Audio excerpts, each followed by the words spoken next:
베드로전서 5장 1절로 11절 말씀입니다. 고난과 염려가 있는가 은혜가 부른다라는 주제로 오늘 나누도록 하겠습니다. 편지를 간단하게 보냈는데 베드로가 말한 것은 그래요. 장로들에게 권한다 이거예요. 그런데 우리가 하나 아셔야 할 것은 예수를 믿는 사람의 몸은, 예수를 믿는 사람의 행위는 그리스도의 메시지입니다. 그러니까 예수님의 말씀이 우리에게서 이루어져서 나타나는 거예요. 할렐루야. 더 쉽게 말하면 우리의 삶 전체는 그리스도의 편지예요. 그리스도의 메시지란 말이에요. 그러니까 우리를 보고 하나님을 아는 거예요. 하나님이 천지를 창조하셨냐, 창조하지 않으셨냐는 저 풀을 보고, 저 꽃을 보고, 계절이 바뀌고, 눈이 오고, 바람이 불고, 태풍이 부는 거, 저 지진이 일어나고, 저 화산이 지금도 지글지글 끓고 있는 것을 보고도 하나님이 이 온 생명을 창조하셨다는 것을 모르면 영혼이 없는 사람이에요. 하나님의 영이. 그거 안 보여. 그런데 저 이슬방울 하나를 보고도 하나님을 한단 말이에요. 이야, 저 이슬방울이 하나의 이슬방울인데 입자가 수억 개의 입자로 되어 있는 거예요. 수억 개. 그래서 나중에는 공기처럼 날아갈 정도로 입자가 작아져 버린 거란 말이에요. 모든 과학은 하나님을 아는 데서부터 시작된 거예요. 할렐루야.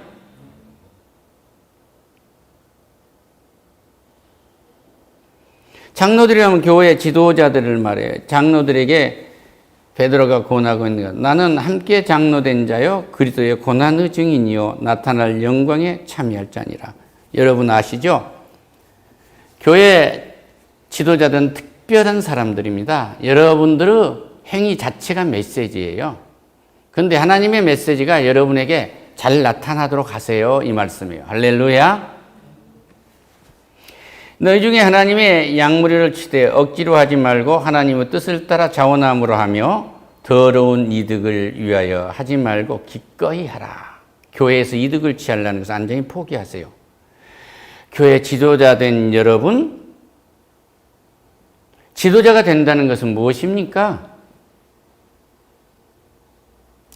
그리스도의 고난에 참여한 사람들입니다. 예수를 믿게 하고 예수의 말씀을 증거하는데 어떤 고난도 달게 받고 그 일을 행하는 사람들이 교회의 지도자입니다. 그 얘기. 할렐루야. 목사라고 하는데 그리스도의 메시지를 전하다 고난을 받는다고 포기해버린다든지, 장로요, 집사요, 성도님들인데 그걸 포기한다고 하면 그리스도 사람이 아니지 않아요.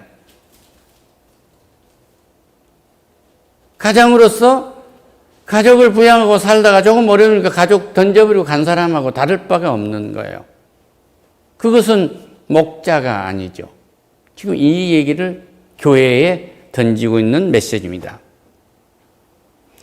여러분이 그것을 참고 이기면 다가올 영광이 크게 있습니다. 우리 주님이 십자가에서 죽임을 당할 때 봐라, 하나님한테 지금 저 젊은이가 저주를 받고 있지 않냐 했는데 거기에서도 낮아졌는데 더 낮아져갖고 무덤 속에 들어가니까 봐라, 죽었지 않냐. 저 시체를 못 가져가도록 경비병을 두어서 지켜라. 그런데 주님은 부활하고 나오시잖아요. 할렐루야.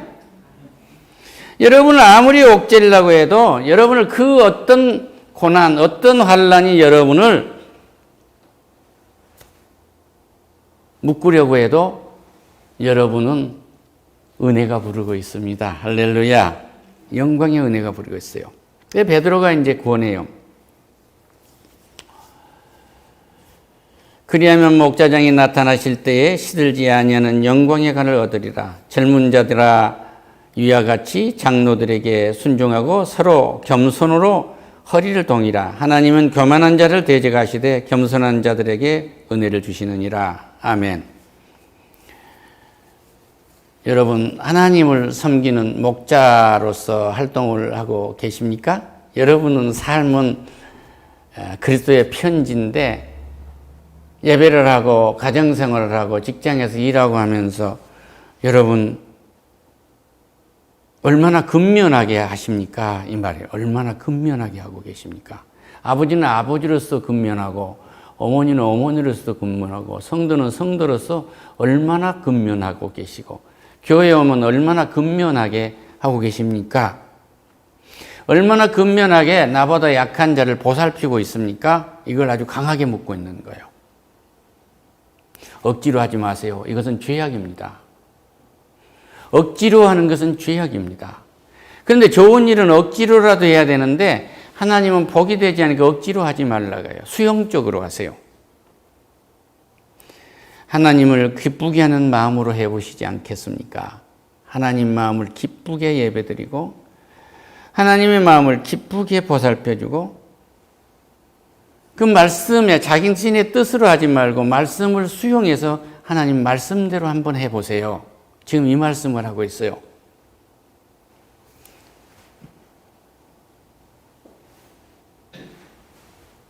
자신의 이익을 위해서 허기하는 일이 있어서는 안 됩니다. 교회 지도자들요, 당신의 이익을 위해서 양을 이용하면 안 됩니다. 이 말씀하고 계세요. 할렐루야.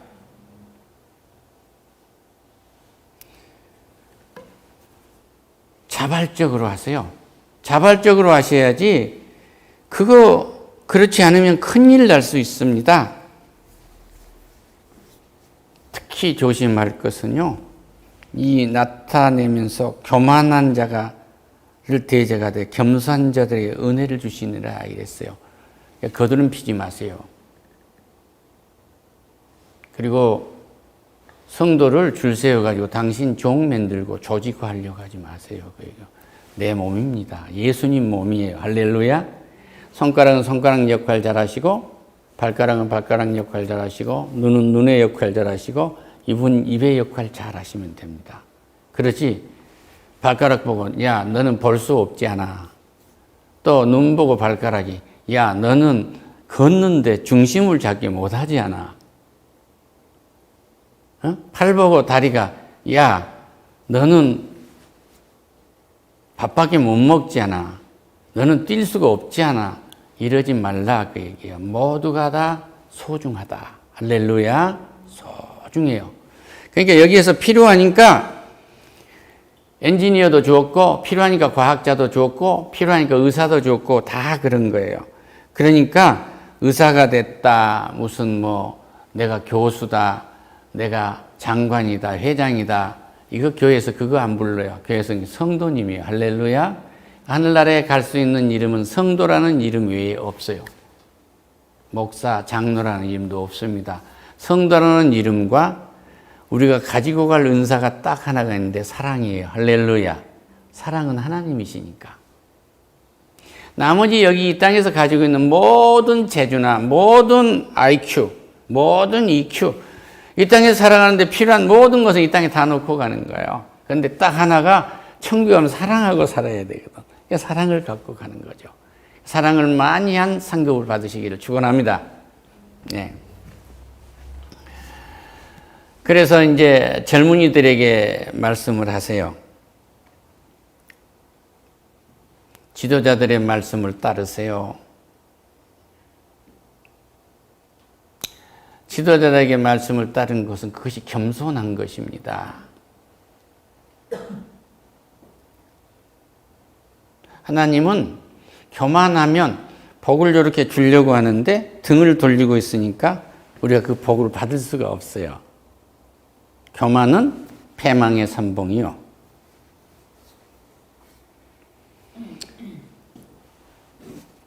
그러니까 저 젊은이가 성공하겠냐 실패하겠냐 진단은 딱 한 가지예요. 교만하냐 겸손하냐예요. 겸손하면 저 젊은이는 소망이 있구나. 교만하면 회개가 없는 한 저것은 패망의 길에 들어있다. 그냥 볼 수 있는 거죠.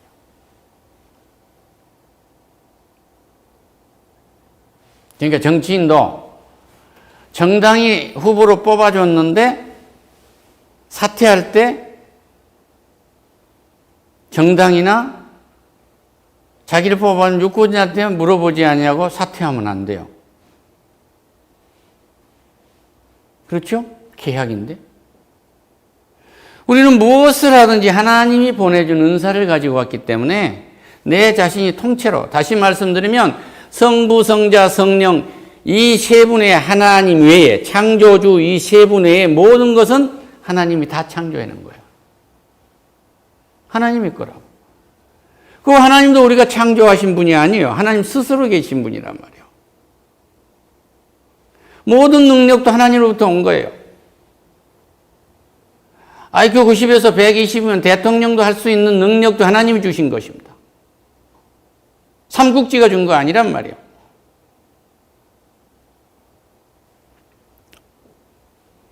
그래서 우리는 겸손해야 돼요. 내 머리카락까지 세고 계신 하나님이신데 뭘 나의 어려움을 모르시겠어요? 그러니까 요즘에 곤고하고 어렵습니까? 어려우면은 나한테 고해라게요. 이 말은 뭐냐? 기도하세요. 나에게 기도해봐. 내가 네 사정을 다 안다. 그러니까 기도하란 말이야. 은혜가 부르고 있는 거예요. 돈 받고 뭘 해주겠다는 게 아니라 내 노동력을 요구하고 계신 것이 아니라 나의 무슨 친절함을 요구하고 아니라 내가 완전히 하나님답고 완전한 성화된 나를 요구한 것이 아니라 너 있는 모습 그대로 나에게 구해보란 말이야. 이 은혜가 나를 부르고 있어요. 할렐루야. 제일 교만한 사람이 나는 죄가 너무 많아서요. 좀 인생이 돼갖고 사람이 좀 돼서 예수 믿겠습니다. 아서라.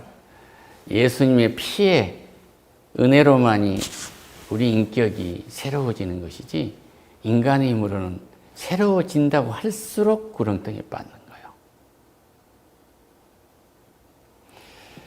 은혜가 부르고 있습니다. 힘드십니까? 하나님이 부르고 계시는 거예요. 예수님이 은혜입니다. 그러니까 축도를 하면 그렇잖아요. 하나님의 무한하신 사랑과 할렐루야. 무한하다는 것은 아브라함이 100세 얻은 아들을 하나님이 모리아산에서 바치라 하니까 그냥 바치지 않아요. 그런데 순양을 준비해놨지 않습니까? 우리에겐 뭐예요? 우리가 죽어야 하는데 아담과 하와가 범죄했으면 죽어야 하는데 우리 주님을 십자가에다 준비해 놓은 거예요. 할렐루야. 자기의 가장 소중한 것을 우리를 위해서 내놨단 말이에요. 그러니까 하나님의 사랑은 끝이 없는 거예요. 모든 걸 자기 자신을 조건 없이 내놓은 겁니다. 그 조건 없는 그 사랑을 실현한 것이 한마디 반응도 없이 아버지 뜻에 따라서 아버지 뜻을 이루려 할 때 아버지 이 죽음의 잔을 내게서 피할 수만 있다면 피하게 해주세요. 인간의 몸을 입고 왔기 때문에 인간적인 고백을 하지만 성령이 도우니까 즉시 하나님의 본성이 드러나는 거예요. 내 뜻대로 마시고 아버지 뜻대로 하세요. 내가 죽어서 아버지 백성을 다 구하겠습니다.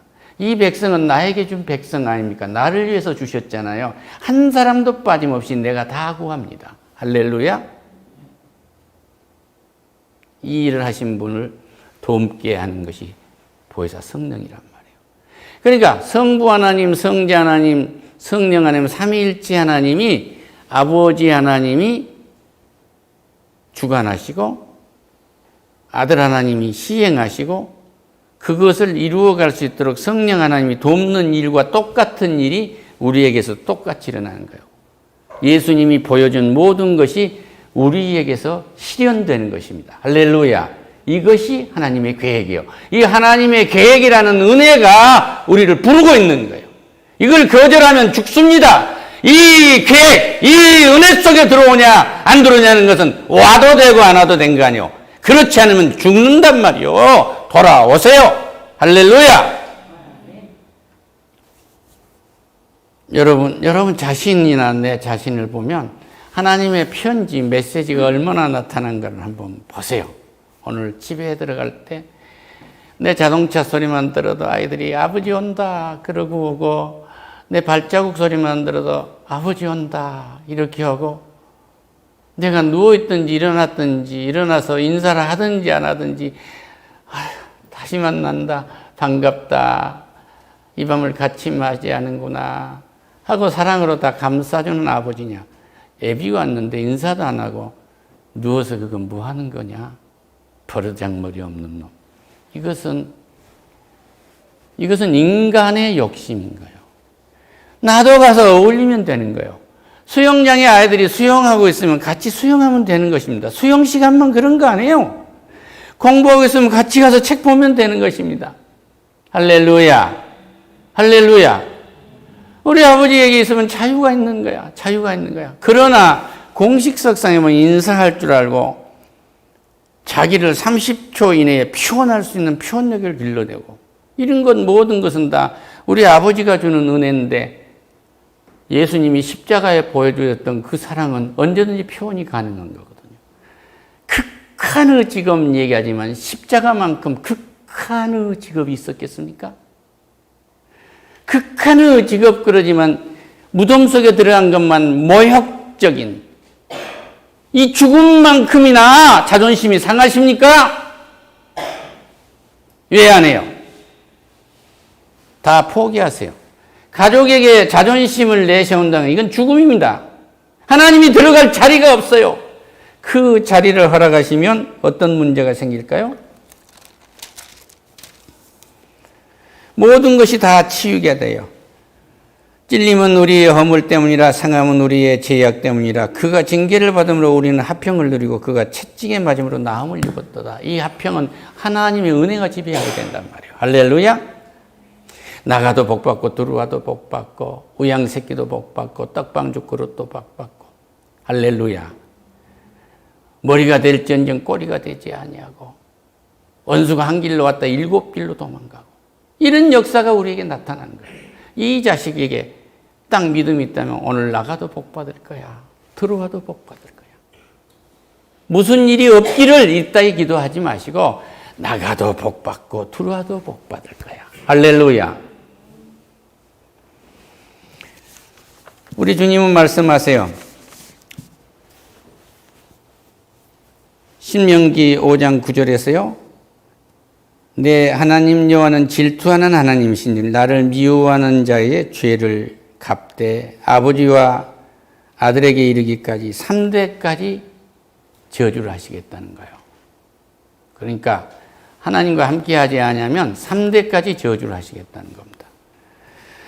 그리고 그 10절 후렴에서 나를 사랑하고 내 계명을 지키는 자는 1000대까지 은혜를 베푸니라. 할렐루야. 3대를 망하겠어요? 1000대의 복을 받겠어요? 아들에서부터 또 그런다고 하는데, 아들이 또 믿으면 거기서 또 1000대, 손자가 믿으면 거기서 또 1000대야. 할렐루야. 내 하나님은 내 쓰라림을 다 알고 계시는 거예요. 다 알고 계신 거예요. 끝절에서 뭐라고 하냐면 너희는 사랑의 입맞춤으로 서로 문하라. 할렐루야. 집에 가서 신발이 흐트러졌든지 말았든지 너무 좋은 거야, 만나니까. 할렐루야. 너무 아들이 주니까 버선발 뛰어서 나오잖아요. 군대 갔다 왔는데 3번 가면 왜 왔니? 그러고 물은 거예요. 100번이라도 즐거워야 돼. 할렐루야. 이놈이 여기 안 오고 장녀한테 갔으면 어쩔 뻔했어. 집에 오게 한 건 내 부모의 사랑이 있기 때문에 온 거예요. 할렐루야. 믿음도 그래요. 믿음도. 저기 등이 쭉 켜놓고 5만 원, 10만 원, 100만 원짜리도 있다고 하는데 저건 지옥으로 가는 인도길이요. 이 돈도 안 받는 교회는 시시하게 여기지 말라고요. 여러분 자신이 천국 가는 메시지입니다. 하나님께 영광의 박수를. 그리스도 안에 있는 너희 모든 이에게 평강이 있을지어다. 하나님의 은혜를 구하는 평강이 있어요. 은혜를 구하는. 힘드니 기도하렴. 내가 응답할게. 내가 응답할게. 은혜가 부르고 있습니다. 은혜가 부르고 있습니다. 힘드십니까? 은혜가 부르고 있습니다. 기도하세요. 하나님 감사합니다. 영광 받으세요. 예수님 이름으로 기도드립니다. 아멘.